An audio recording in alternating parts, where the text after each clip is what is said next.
Hello everyone, आपका commerce subject में हमने चैप्टर 1 एंड 2 कर लिया है। अगर आपने वीडियोस नहीं देखे हैं तो उसका लिंक आपको डिस्क्रिप्शन बॉक्स में मिल जाएगा।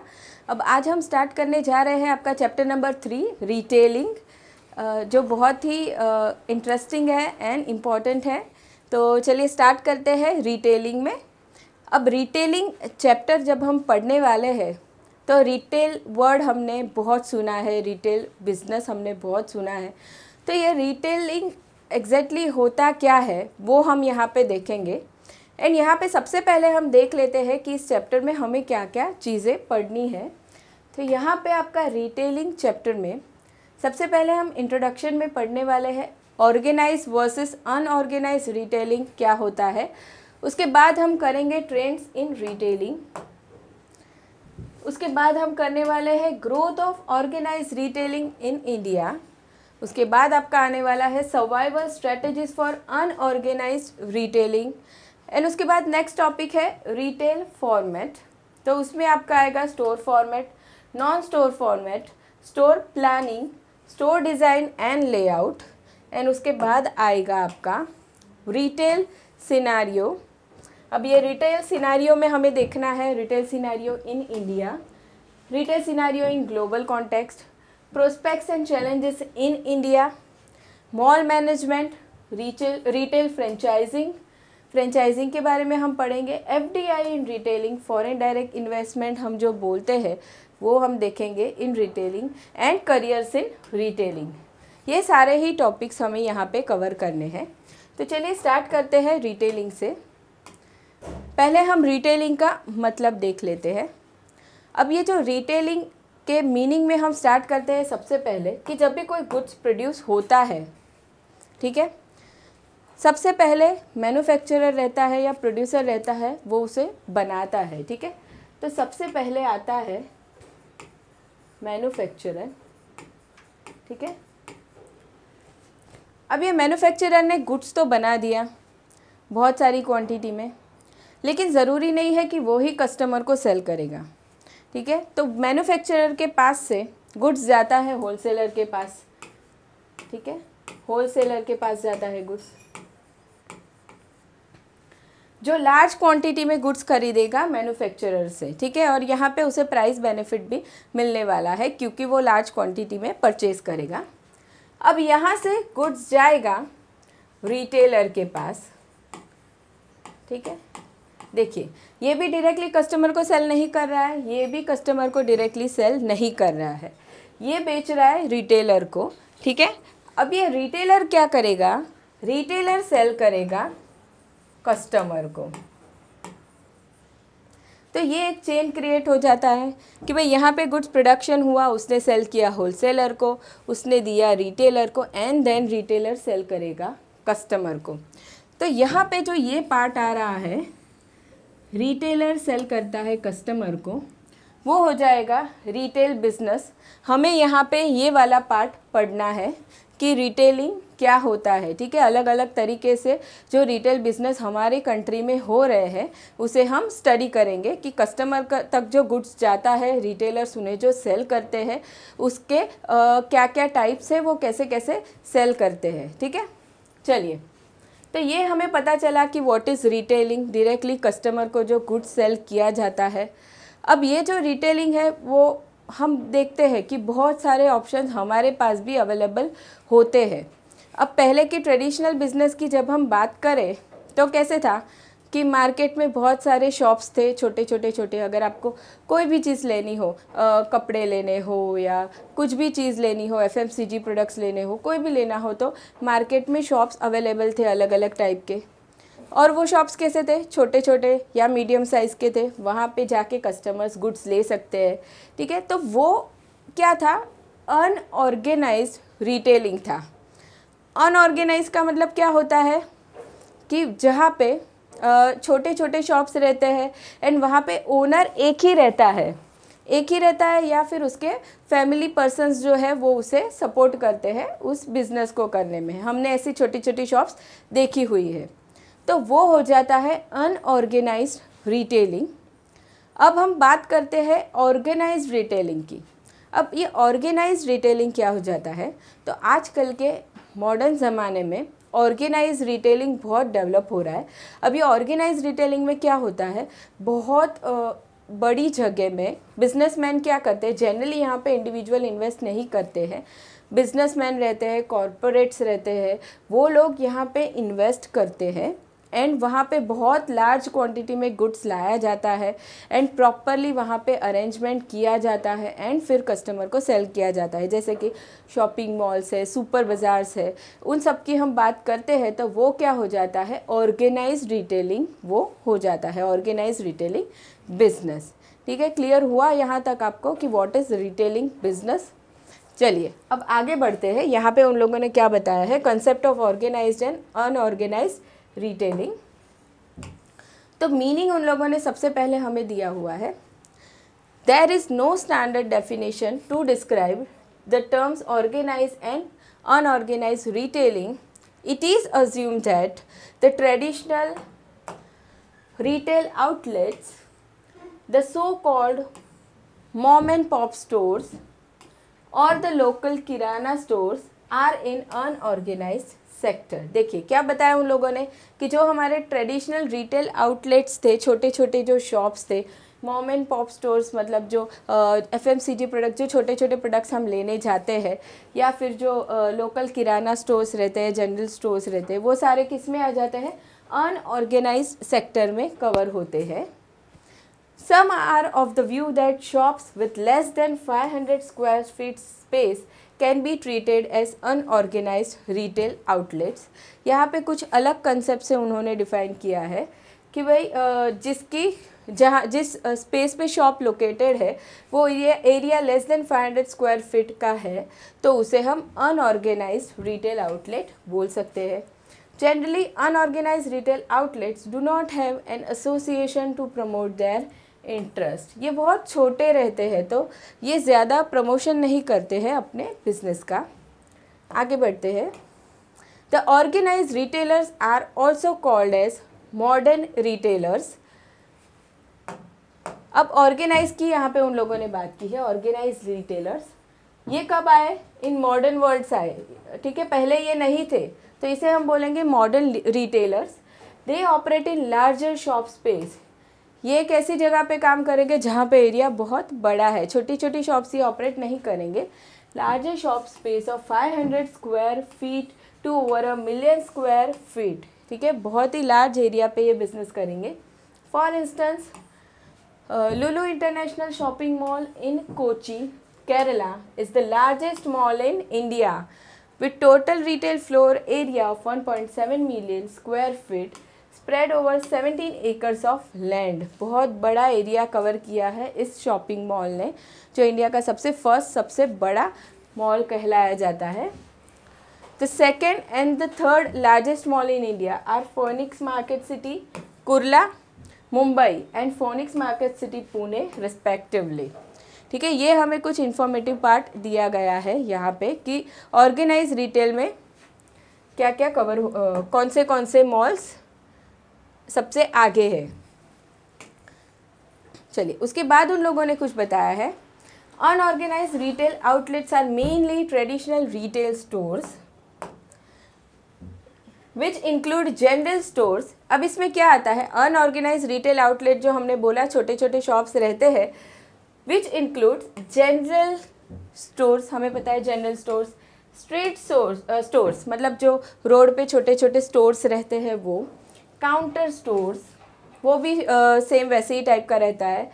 कियोस्क मतलब जो हम देखते हैं कि न्यूज़पेपर वगैरह सेल होता है, छोटे छोटे काउंटर्स रोड पे रखे होते हैं, बॉक्स टाइप थोड़ा शॉप रहता है, वो हो जाएगा. एंड वेंडर्स, जो वेंडर्स रहते हैं, जो सेलर्स रहते हैं, जो रोड पे सेल करते हैं, ठीक है, वो हो जाएंगे. Where the ownership and management rest mostly with 1 person, उसे हम बोलेंगे अनऑर्गेनाइज रिटेलिंग. देखिए वो ट्रेडिशनल रहेगा इन नेचर एंड ये सारे उसके टाइप है, और वहाँ पे ओनरशिप मोस्टली एक ही पर्सन की होती है, ज़्यादा लोग वहाँ पे इन्वेस्टमेंट नहीं करते हैं. ठीक है, अब organise retailing comprises mainly of modern retail stores.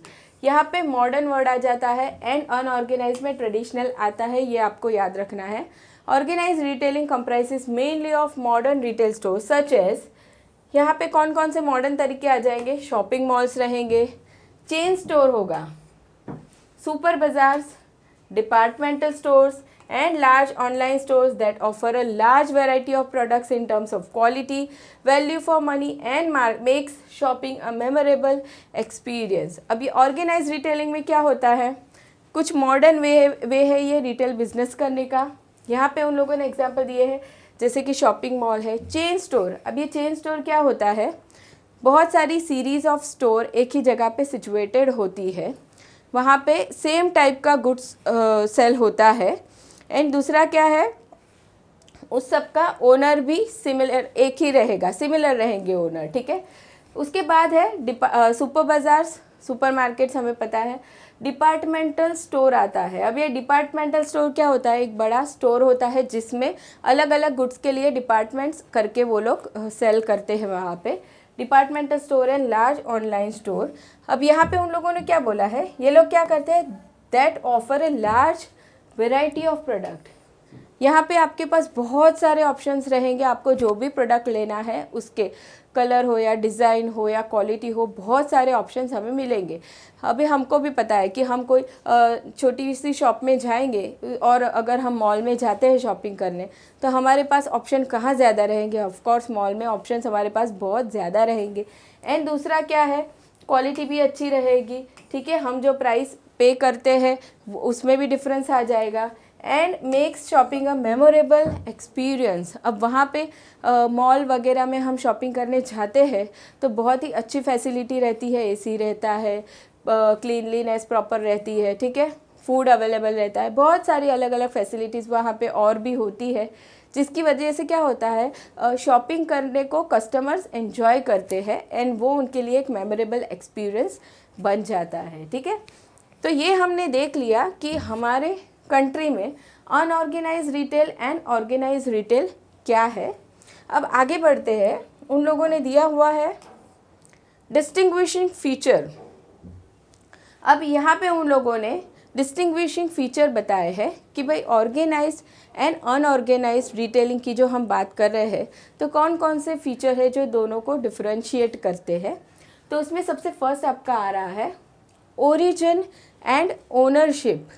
अब ओरिजिन की बात करते हैं तो अनऑर्गेनाइज्ड रिटेल जो आउटलेट है वो बहुत पहले से है, ट्रेडिशनल ज़माने से वो चलते आ रहे हैं, जबकि ऑर्गेनाइज रिटेलिंग अभी इन मॉडर्न वर्ल्ड आया है, वो बहुत पहले से नहीं था। एंड जब हम ओनरशिप की बात करेंगे तो ओनरशिप में अनऑर्गेनाइज रिटेलिंग में मोस्टली एक पर्सन ओन करता है बिजनेस को, जबकि ऑर्गेनाइज रिटेलिंग में क्या होता है, एक पर्सन ओन नहीं कर सकता, वहाँ पे बहुत ज़्यादा इन्वेस्टमेंट करना पड़ता है, ज़्यादा पैसे चाहिए होते हैं। पे देखते हैं origin and ownership. Organise retailing is a modern version of retailing. The organise retail was establish in India in late 20th century. It is owned by large retailers and corporate firms and has a good share of real estate. देखिए यहाँ पे उन लोगों ने क्या बताया है, organise retailing के बारे में बताया है कि it is owned by large retailers and corporate firms. ये बड़े बड़े लोग यहाँ पे इन्वेस्टमेंट करेंगे, एक पर्सन इन्वेस्ट नहीं कर सकता। And has a good share of real estate, क्योंकि यहाँ पे जो एरिया कवर्ड रहता है बाय शॉप्स वो एरिया बहुत ज़्यादा होता है, ठीक है। छोटी छोटी जो शॉप्स रहती है वैसा छोटा एरिया यहाँ पे नहीं होता है, इसलिए यहाँ पे उन लोगों ने बताया है has a good share of real estate. Traditional और unorganised retailing has established in India for some centuries. It is mostly owner operated, ठीक है, यहाँ पे एक पर्सन ही ऑपरेट करता है mostly. And has negligible real estate. यहाँ पे जो रियल एस्टेट की हम बात करते हैं, जो लैंड पे ज़मीन पे ये सिचुएटेड है, बहुत ही छोटी होती है, बहुत ही छोटी, इसलिए यहाँ पे उन लोगों ने नेग्लिजिबल वर्ड को यूज़ किया हुआ है। तो ये सबसे फर्स्ट पॉइंट हमने देख लिया ओरिजिन एंड ओनरशिप के बारे में। सेकेंड हम देखते हैं ऑपरेटिंग कॉस्ट। ऑपरेटिंग कॉस्ट का मतलब होता है कि जो बिज़नेस चलाने का खर्चा हम बोलते हैं उसे हम बोलते हैं ऑपरेटिंग कॉस्ट। जैसे कि हमें रेंट एक्सपेंस लगता है, इलेक्ट्रिसिटी लगता है, सैलरीज हमें पे करनी पड़ती है, बाकी सारे बहुत सारे खर्चे होते हैं जो हमें करने पड़ते हैं जब हम बिज़नेस करते हैं तभी। तो ये जो ऑपरेटिंग कॉस्ट होती है ऑर्गेनाइज रिटेलिंग में ऑफ कोर्स वो बहुत ज़्यादा होने वाली है एंड अनऑर्गेनाइज में वो कम रहेगी। ठीक है, तो देखते हैं यहाँ पे उन लोगों ने क्या बताया है। The organise retailing has to bear high operating cost, specially labour cost, maintenance cost, visual merchandising etcetera. देखिए, ऑर्गेनाइजिंग रिटेलिंग जो हमने देखा, शॉपिंग मॉल है, सुपर मार्केट्स है, ठीक है, वो डिपार्टमेंटल स्टोर, चेन स्टोर जो हमने पढ़ा, वहाँ पे मेंटेनेंस, वहाँ पे ऑपरेटिंग कॉस्ट बहुत बढ़ जाएगा। जैसे कि लेबर कॉस्ट, बहुत सारे लेबर, बहुत सारे एम्प्लॉयज़ रिक्वायर्ड होंगे वहाँ पे, उनकी कॉस्ट बढ़ जाएगी। मेंटेनेंस कॉस्ट, मेंटेन करना पड़ेगा उस बहुत बड़े रिटेल स्टोर को, तो उसकी कॉस्ट बढ़ जाती है। प्लस विजुअल मर्केंडाइजिंग उन लोगों ने बोला है। अब ये विजुअल मर्केंडाइजिंग क्या होता है कि जैसे कि हम कोई छोटी शॉप में जाते हैं शॉपिंग करने, तो वो इतनी अट्रैक्टिव नहीं होती है।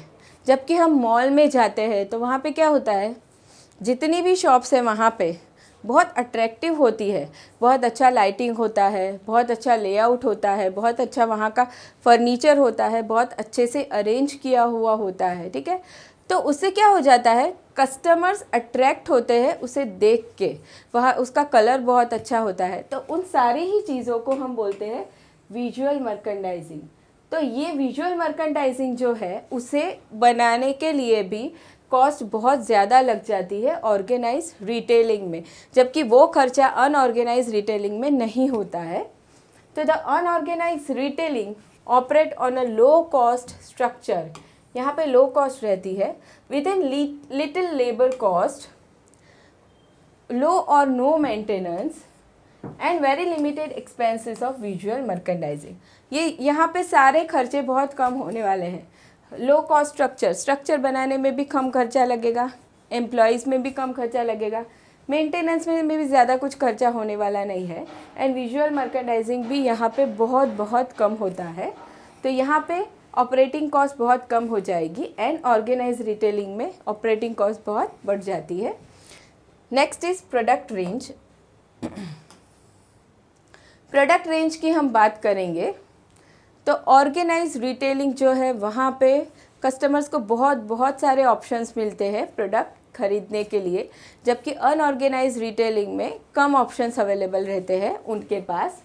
तो देखिए, the modern retailing provides a wide range of products, बहुत wide large range of products, mostly branded.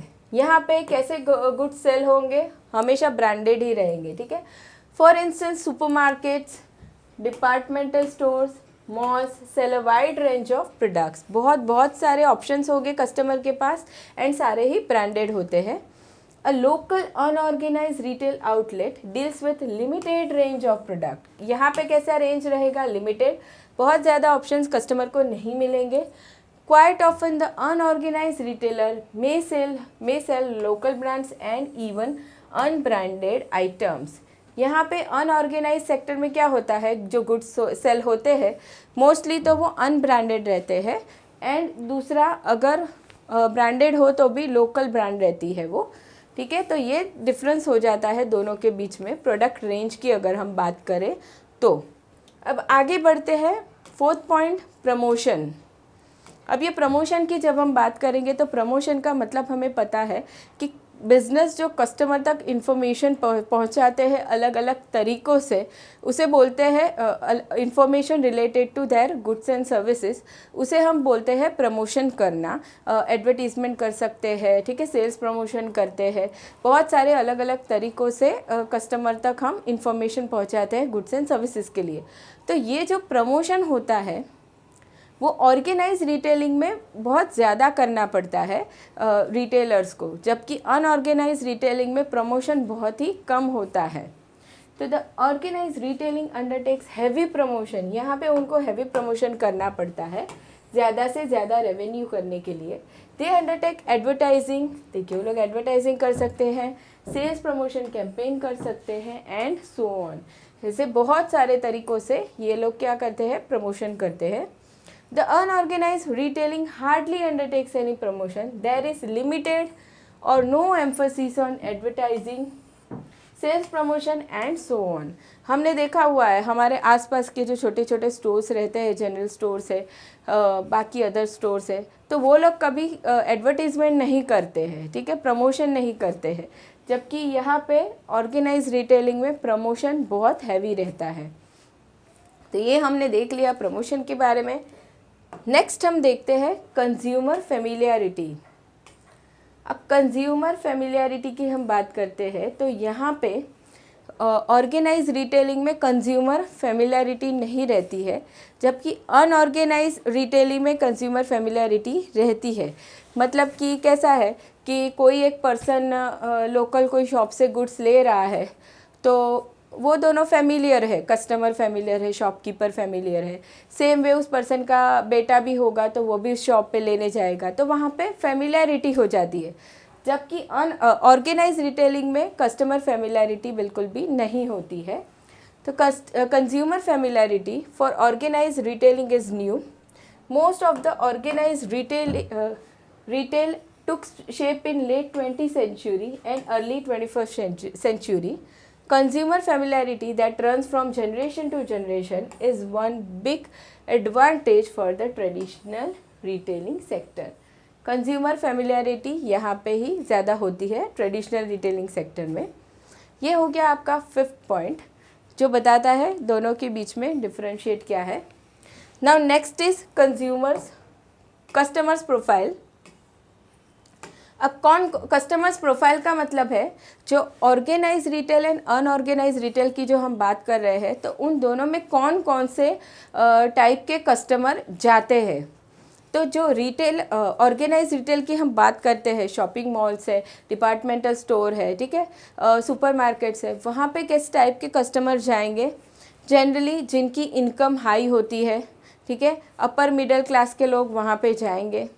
जिनकी इनकम बहुत कम है, लोअर क्लास के लोग वहाँ से शॉपिंग ज़्यादा नहीं करते हैं, वो लोग शॉपिंग करते हैं अनऑर्गेनाइज रिटेलिंग से, ठीक है। जो लोकल शॉप्स रहती है मोस्टली वहीं से वो लोग शॉपिंग करते हैं। तो इसलिए उन लोगों ने कस्टमर प्रोफाइल का पॉइंट हमें बताया है कि the organised shopping centres normally get customer from the middle, देखिए middle, upper class and upper class. यहाँ पे ये दो टाइप के लोग जाएंगे, upper class and middle upper class. मतलब जिनकी इनकम यहाँ पे अपर क्लास मतलब बहुत ज़्यादा हाई है, एंड मिडल क्लास में भी जिनकी इनकम थोड़ा हाई है, वैसे लोग यहाँ पे जाएंगे।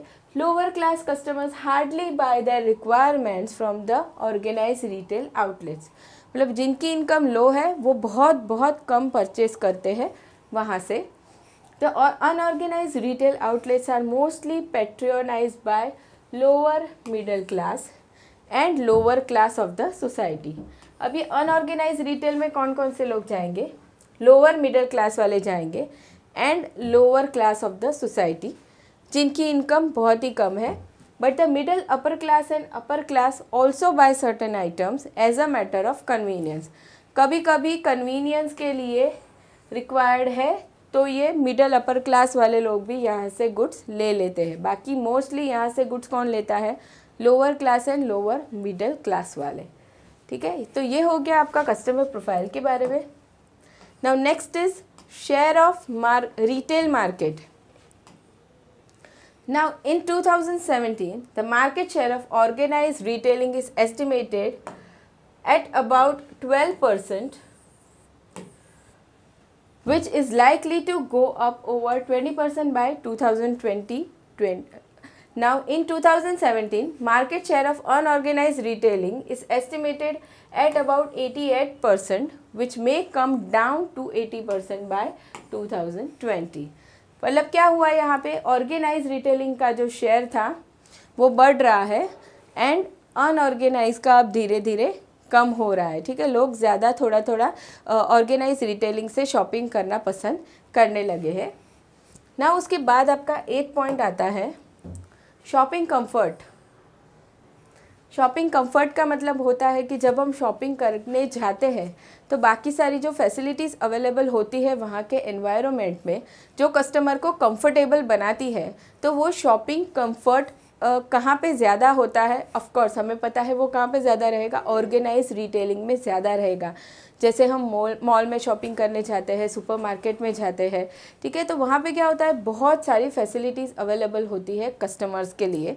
जैसे कि एसी रहता है या प्रॉपर वॉशरूम रहते हैं, फूड फैसिलिटी रहती है। उससे क्या हो जाता है, कस्टमर वहाँ पे काफ़ी कंफर्टेबली शॉपिंग करता है एंड वो वहाँ पे शॉपिंग करना एन्जॉय करता है। जबकि अगर हम अनऑर्गेनाइज्ड रिटेलिंग की बात करते हैं तो वहाँ पे क्या होता है, जो हम लोकल शॉप्स में या स्ट्रीट वेंडर के पास से हम गुड्स खरीदने जाते हैं तो वहाँ पे क्या होता है, कस्टमर को कंफर्टेबल होने जैसा ज़्यादा कुछ होता नहीं है। फटाफट जाके हम गुड्स लेके सामान लेके आ जाते हैं, ठीक है। तो शॉपिंग कंफर्ट के बारे में हम देखते हैं। Organise retailing offers comfort to shoppers. The shoppers can shop in an air-conditioned environment. There is good drinking water, clean toilets, and even good food. Due to food courts or restaurants, the unorganized retail outlets hardly offer comfort to the shopper. At times, there is hardly any space to stand comfortably and buy in traditional shop. कभी कभी ऐसे हो जाता है जब भी peak time रहता है या सीज़न रहती है या फेस्टिवल टाइम रहता है, तो यहाँ पे अनऑर्गेनाइज रिटेल आउटलेट में कभी कभी कस्टमर को प्रॉपर रुकने की या खड़े रहने की भी स्पेस नहीं होती है। तो कंफर्ट की बात करें तो कंफर्ट सबसे ज़्यादा रहता है ऑर्गेनाइज रिटेलिंग में। अब आपका 9th पॉइंट आता है इन्वेस्टमेंट। अब इन्वेस्टमेंट की हम बात करेंगे तो दोनों में, ऑर्गेनाइज्ड एंड अनऑर्गेनाइज्ड में, ऑफ कोर्स इन्वेस्टमेंट सबसे ज़्यादा चाहिए होगा ऑर्गेनाइज्ड रिटेलिंग में, क्योंकि वहाँ पे सबसे पहले तो बहुत लार्ज एरिया में हमें बिज़नेस चालू करना है, ठीक है। एंड वहाँ पे मेंटेनेंस कॉस्ट, लेबर कॉस्ट, जैसे हमने विजुअल मर्केंडाइज कॉस्ट देखा था, ये काफ़ी सारी कॉस्ट हमें लगने वाली है। इसके लिए वहाँ पे ऑर्गेनाइज रिटेलिंग में इन्वेस्टमेंट बहुत बहुत ह्यूज रिक्वायर्ड होता है। इसीलिए वहाँ पे इन्वेस्टमेंट कॉरपोरेट फर्म्स ही करती है, इंडिविजुअल वहाँ पे इन्वेस्टमेंट मोस्टली नहीं करता है। जबकि हम अनऑर्गेनाइज रिटेलिंग की बात करते हैं तो वहाँ पे एक ही पर्सन वहाँ पे इन्वेस्टमेंट करता है, वहीं वहाँ पे ओनर रहता है, क्योंकि वहाँ पे इन्वेस्टमेंट रिक्वायर्ड बहुत बहुत कम होती है। छोटी जगह में बिजनेस ऑपरेट होता है एंड एम्प्लॉयज़ भी ज़्यादा नहीं होते एंड वहाँ पे जो सामान रहता है वो भी बहुत लिमिटेड रहता है। तो देखते हैं, setting up of organise retail outlets require a huge investment. कैसा इन्वेस्टमेंट चाहिए होता है? Huge investment running into several crores of rupees. Small traditional outlets can be set up with limited investment. यहाँ पे कैसा रहेगा? Limited, even in few thousands of rupees. बहुत छोटा शॉप है तो few thousands of rupees में भी वो ऑपरेट हो सकता है। तो ये रहा आपका पॉइंट इन्वेस्टमेंट वाला। Next is incentives to shoppers. अब इंसेंटिव्स का मतलब है अलग अलग जो बेनिफिट्स हम कस्टमर्स को देते हैं। तो जो ऑर्गेनाइज रिटेलिंग है एंड अनऑर्गेनाइज है, तो वहाँ पे रिटेल ऑर्गेनाइज रिटेलिंग में बहुत सारे बेनिफिट्स कस्टमर को दिए जाते हैं। बेनिफिट से मतलब होता है कि प्रोडक्ट में डिस्काउंट हमने दे दिया या फिर हमने ऑफ़र्स दे दी कुछ, ठीक है। वो बहुत सारी अलग अलग बेनिफिट्स होते हैं, इंसेंटिव्स होते हैं जो ऑर्गेनाइज रिटेलिंग में प्रोवाइड किए जाते हैं ताकि उनका बिजनेस सबसे ज़्यादा बढ़ सके। अब वही डिस्काउंट्स, वही ऑफरिंग अनऑर्गेनाइज रिटेलिंग में कम मिलता है कस्टमर्स को। Organise retailers provide a number of incentives to shoppers to develop and maintain customer loyalty, ठीक है। क्या होता है, ये ऑफर्स एंड डिस्काउंट देने से कस्टमर लॉयल्टी मेंटेन होती है, मतलब कस्टमर बार बार वहीं पर शॉपिंग करने जाता है। For instance they provide shopping points which can be redeem later, special offers मिलते हैं, डिस्काउंट्स मिलते हैं एंड सो ऑन।